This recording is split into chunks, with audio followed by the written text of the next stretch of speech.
So guys hello, welcome to my channel అనా talks. ఎలా ఉన్నారు? నేనైతే ఇప్పుడు పీవీపీకి వచ్చాను. మిస్టీ మూవీకి వెళ్తున్నాను అనమాట. వెళ్ళే ముందు ఏమన్నా తినేసి వెళ్దామని ఆకలేస్తుంది చాలా. నాకు అసలు చాలా ఫీవర్గా కూడా ఉంది. టాకోబెల్లో నా ఫేవరెట్ తెలుసు కదా మీకు, టాకోబెల్. ఇక్కడ వచ్చేసి టాకో ఆర్డర్ ఇచ్చేసి కూర్చొని స్టార్ట్ చేశాను అనమాట బ్లాగ్. నేనైతే మిస్సీ మూవీతో మళ్ళీ బొమ్మరిల్లు సిద్ధార్థ్ అలా ఏమైనా చూస్తానేమో అనిపిస్తుంది. ఎందుకంటే లవ్ స్టోరీస్ తీసి సిద్ధు చాలా డేస్ అయింది. చూద్దాం, బొమ్మరిల్లు సిద్ధార్థ్ అవుతాడో, నువ్వు వస్తానంటే నేను వద్దంటేనే సిద్ధార్థ్ అవుతాడో, లేకపోతే సంతోష్ అవుతాడో. సారీ, చాలానే ఉన్నాయి. మన అందరికీ చాలా ఇష్టం సిద్ధార్థ్ లవ్ స్టోరీస్ అంటే. ఈ మూవీ ఎలా ఉండిద్ది అని నేనైతే కొంచెం ఎక్స్పెక్టేషన్స్ పెట్టుకుంటున్నాను. ఎందుకంటే సిద్ధార్థ్ లవ్ స్టోరీస్ మీద కొంచెం హోప్ అయితే ఉంది నాకు. బాగుండిద్దని అనుకుంటున్నాను. లాస్ట్ మూవీ మహాసముద్రం లాగా అవ్వకుండా ఉంటే చాలు. మన టీఎఫ్ఐలో కూడా వద్దగా రానివ్వట్లేదు సిద్ధార్థ్ అని. ఎందుకంటే తనకు ఛాన్సెస్ ఇవ్వట్లేదు ఎవరు. ప్రొడ్యూసర్స్ కూడా ఎవరు ఇంట్రెస్ట్ చూపించట్లేదు తనకి ప్రొడ్యూస్ చేయడానికి. ఎవరైనా టీఎఫ్ఐ మన టాలీవుడ్ ఫిల్మ్ ఇండస్ట్రీ వాళ్ళు కూడా ఎవరైనా సిద్ధార్థ్కి ఒక మంచి ఛాన్స్, మంచి రీబ్యాక్ ఇస్తే బాగుంది అనిపిస్తుంది. లైక్ అప్పుడు మన మూవీస్ లాగా, నా చిన్నప్పుడు మూవీస్ లాగా బొమ్మరిల్లు అలా ఏదైనా చిన్న ఒక మూవీ పెద్దది పడితే బాగుంది అనిపిస్తుంది. కానీ ఎవరు ఛాన్స్ ఇవ్వట్లేదు మనోడికి. ఓన్లీ మనకి ఎలాగైనా తమిళ ఇండస్ట్రీ నుంచి అయినా ఎటో గట్ నుంచి మనకి సినిమాస్ అయితే ఇస్తున్నాడు డబ్బింగ్తో. సో చూద్దాం ఈ మూవీ ఎలా ఉంటుంది అనేది. నాకైతే తెలియదు. తనైతే చెప్పడం అయితే తనని ఇష్టపడిన వాళ్ళకి లవ్ చెప్పడం, తను వద్దనుకున్న వాళ్ళని యాక్సెప్ట్ చేయడం అన్నట్టు ప్రమోషన్స్లో కూడా మనకు సిద్ధార్థ్ చెప్పారు చాలాసార్లు. సో కొంచెం ఇంట్రెస్టింగ్ కాన్సెప్ట్ లాగానే ఉంది. చూద్దాం ఎలా ఉండిద్దో. సో నేనైతే కొంచెం హోప్ పెట్టుకుంటున్నా. ఎందుకంటే లవ్ స్టోరీస్ మీద కొంచెం హోప్ ఉంది సిద్ధార్థ్ మూవీస్కి. చూద్దాం, చూసి ఎలా ఉంది ఏంటి అనేది మీకు రివ్యూ ఇస్తాను. Wait and watch. సో నేనైతే ఇక్కడ పీవీపీకి వచ్చానని చెప్పాను కదా మూవీకి, ఆల్రెడీ మిస్సీ మూవీకి. ఇక్కడ ఆకలేస్తుంది బాగా, నాకు ఫుల్ ఫీవర్గా కూడా ఉంది. అయినా కూడా రివ్యూ చేయాలి కాబట్టి వస్తున్నాను. ఇక్కడ టాకోబెల్లో నాకు ఇష్టమైన మీల్ మాని అని ఒకటి ఉండేది కాంబో, అది ఆర్డర్ చేసుకున్నాను. వచ్చింది, తింటున్నాను చక్కగా. నాకు టైం ఉంది కదా అని చెప్పి స్లోగా తింటున్నాను. యాక్చువల్గా మూవీ టైం అయిపోయింది. ఇంకా స్పీడ్గా వెళ్ళిపోతున్నాను తినుకుంటానే.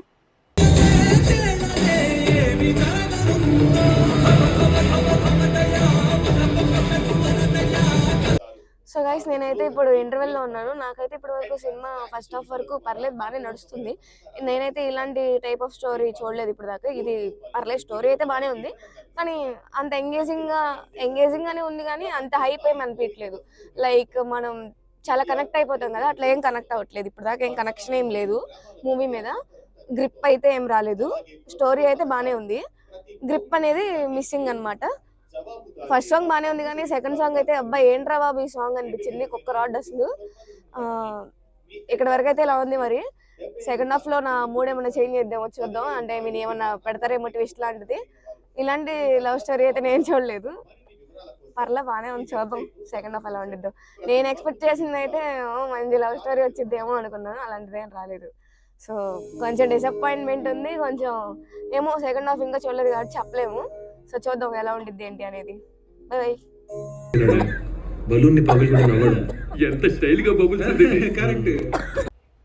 సో మూవీ స్టార్ట్ అయినాక నాకు ఒకటే, అంటే మూవీ స్టార్ట్ అయిన తర్వాత ఇంటర్వెల్లో కూడా మీకు ఆల్రెడీ రివ్యూ ఇచ్చా కదా. ఎండింగ్కి వచ్చేసేవరకు మూవీ గురించి కాకుండా ఫస్ట్ ఒకసారి మాట్లాడుకుందాం. నేను చాలా మిస్ అవుతున్నాను సిద్ధార్థ్ లవ్ స్టోరీస్. సరేలే, మళ్ళీ లవ్ స్టోరీ అంటున్నారు కదా, ఈసారి బాగుండిద్ది అని చాలా ఎక్స్పెక్టేషన్స్తో వచ్చాను. ఫస్ట్ హాఫే ఏదో అందులే, సెకండ్ హాఫ్లో ఏదో చూపిస్తాడు అనుకున్నా. నేనైతే మరీ ఈ రేంజ్ రాడ్ ఎక్స్పెక్ట్ చేయలేదు. లైక్ 2 గంటలు ఎవరైనా ఫ్రీగా నిద్రపోవాలనుకుంటే టికెట్ కొనుక్కొని వెళ్ళి పడుకోవచ్చు జాగ్రత్తగా. మరీ అబ్బా వీళ్ళని కామెడీ చేస్తారు. స్టోరీ ఏం లేదు. అంటే స్టోరీ అంటే ఒక డిఫరెంట్ యాంగిల్, అంటే విడిపోయిన వాళ్ళు మళ్ళీ కలిసి లవ్ చేసుకుంటే అలా ఉండిద్ది అదే సినిమా. దాన్ని చూపించడానికి నానా కష్టాలు పడ్డారు. సాంగ్స్ అయితే ఒకటి నచ్చింది. ఆ ఒకటి కూడా ఏదో పర్లే యావరేజ్ అన్నట్టుగా, పెద్ద హైప్ ఇచ్చే సాంగ్ అయితే ఏం కాదు. సాంగ్స్ బాగాలేదు, ఒక కామెడీ పండలేదు, ఒక అంటే ఫైట్ సీన్స్ కానీ విలన్ ఎందుకున్నాడు అనిపించింది. లాస్ట్లో అయితే కామెడీగా అయిపోయింది. నాకైతే అంతేం నచ్చలేదు. మరి ఎలా సెలెక్ట్ చేసుకున్నారో అర్థం కాలేదు నాకు. లాస్ట్ మహాసముద్రమే అనుకుంటే ఇది కూడా అలాగే ఉంది, దానికి మించిన రాడ్ లాగా. చిన్న మూవీ లాంటి మూవీస్ ఏమన్నా ఎక్స్పెక్ట్ చేయొచ్చు అనుకున్నా, కనీసం ఆ యాంగిల్లో అయినా ఉండిద్దేమో అనుకున్నా. చిన్న మూవీ మళ్ళీ తీయలేడేమో ఇంకా సిద్ధార్థ్ అనుకున్నా. చిన్న లాంటి మూవీస్ ఏంటో అసలు స్టోరీస్ కానీ ఏమీ అంత ఏం లేదు, నాకైతే అస్సలు నచ్చలేదు. వన్ టైం వాచబుల్ కూడా ఏమంత వర్త్ ఏం కాదు, వెళ్ళి పడుకుంటారు చక్కగా. నేనైతే అదే అనుకుంటున్నా. చూస్తారేమో, ఎండింగ్ అనిపిస్తుంది మీకే ఎందుకు వచ్చాను నేను ఈ సినిమాకి అని, అంత అంత అంత ఇదిగా ఉంది.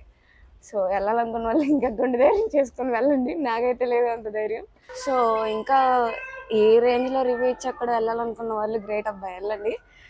వెళ్ళి మీకు ఎలా అనిపించిందో కూడా చెప్పండి. ఎందుకంటే నేను ఇలా ఆలోచిస్తున్నానా, లేకపోతే నాకు మామూలుగానే సినిమాస్ చూడడం అంటే చాలా ఇష్టం. నాకు మూవీస్ అంటేనే మామూలుగా ఇష్టం ఉండదు. అలాంటిది ఏ మూవీ ఎలా తీసినా కూడా నాకు వాళ్ళు పెట్టే ఎఫెక్ట్స్ కన్నా నేను ఓకే బాగుంది, ఒక వన్ టైం వాచబుల్ అనైనా చెప్పగలుగుతా. కానీ సినిమా అలా కూడా అనిపించలేదు. సో అందుకే అలా చెప్తున్నాను. నేనైతే చాలా డిసప్పాయింటెడ్.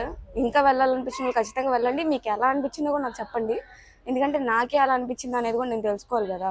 సో నాకైతే ఇంతే అనిపించింది. మీకు ఎలా అనిపించిందో నాకు చెప్పండి ఖచ్చితంగా. నేనైతే ఎక్స్పెక్ట్ చేయలేదు డిజాస్టర్ మూవీ అయితే, బిలో యావరేజ్. ఆ మూవీ చూసి నాకైతే తలకే నొప్పి వచ్చేసింది. కొంచెం అలా చిల్ అవుదామని నా ఫేవరెట్ స్పాట్కి అయితే వచ్చేసాను, ప్రకాశం బ్యారేజ్ అనమాట. నాకు చాలా ఇష్టం. మొన్న రీసెంట్గా ఫ్లడ్స్ అలా జరిగినాయి కదా, ఆ వాటర్ ఫ్లోకి మొత్తం అంతా చెత్త వచ్చేసింది ఇక్కడ. మొత్తం చూడండి కావాలంటే, మొత్తం ఇక్కడ అంతా చెత్త అంతా పెరిగిపోయింది. చాలా బాగుండేది ప్లేస్.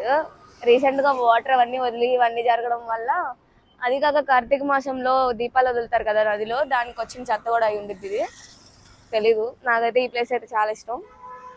అంటే చాలా రేర్గానే వస్తాను, కానీ వస్తే మాత్రం ఎంజాయ్ చేస్తా, బాగుండిద్ది. ఎప్పుడైనా విజయవాడ వచ్చినప్పుడు ఖచ్చితంగా చూడండి. ప్రకాశం బ్యారేజ్ వ్యూ మస్త్ అంటే మస్తు ఉంటుంది. విజయవాడ వాళ్ళకి మాత్రమే తెలిసింది దీని ఫీలింగ్.